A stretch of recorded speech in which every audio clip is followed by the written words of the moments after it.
Brain haemorrhage तब होता है जब ब्रेन के अंदर किसी ब्लड वेसल की वॉल टियर हो जाती है। ये टियर एक सडन इंटरनल ब्लीडिंग शुरू कर देता है। ब्लड ब्रेन टिश्यू में लीक होता है और जहां ब्लीड होती है वहां सेल्स इंस्टेंट डैमेज फील करते हैं।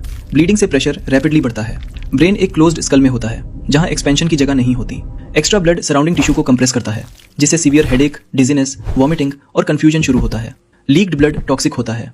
ये ब्रेन सेल्स के सिग्नलिंग सिस्टम को डिस्टर्ब करता है। नर्व पाथवेज ब्लॉक हो जाती हैं, इसलिए बॉडी का एक साइड नंब, वीक या पैरालाइज्ड हो सकता है। ब्लीडिंग सफेद दाग तब होते हैं जब स्किन के मेलानोसाइट सेल्स जो हमारे स्किन में मेलेनिन पिगमेंट बनाते हैं धीरे धीरे वीक होकर काम करना बंद कर देते हैं। नॉर्मल स्किन में मेलानोसाइट्स पिगमेंट बनाते रहते हैं, लेकिन विटिलाइगो में इम्यून सिस्टम इन सेल्स को गलती से अटैक कर देता है।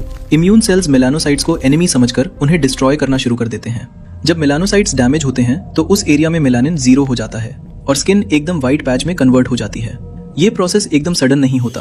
पहले मेलानोसाइट्स स्लो होते हैं, फिर पिगमेंट लाइट होता है और फिर कंप्लीटली वैनिश हो जाता है।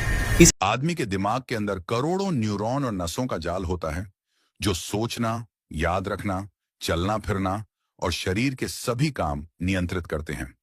दिमाग 3 हिस्सों सेरेब्रलम, सेरेबेलम और ब्रेन स्टेम से बना होता है।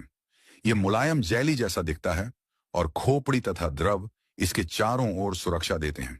अगर दिमाग में चोट लग जाए तो नसों पर दबाव, खून बहना या सूजन हो सकती है।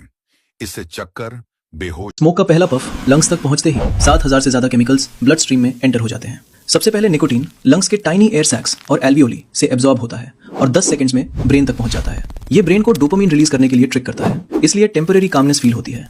लेकिन सिगरेट का तर लंग्स की लाइनिंग पर चिपक जाता है। ये ब्लैक स्टिकी लेयर एयरवेज को डैमेज करती है, जिससे लंग्स का नेचुरल क्लीनिंग सिस्टम स्लो हो जाता है। सिलिया जो डस्ट और टॉक्सिन्स को बाहर निकलते हैं वीक होकर काम ऑलमोस्ट बंद कर देते हैं। कार्बन मोनोऑक्साइड ब्लड में ऑक्सीजन की जगह ऑक्यूपाई कर लेती है। इससे हार्ट को डबल मेहनत करनी पड़ती है। आखिरकार खाना आ गया है। जब आप लगभग 80% भरे हो तब रुक जाना चाहिए, ठीक है? कोई बात नहीं, इसे आते रहने दो। ठीक है, मैं भर गया हूँ।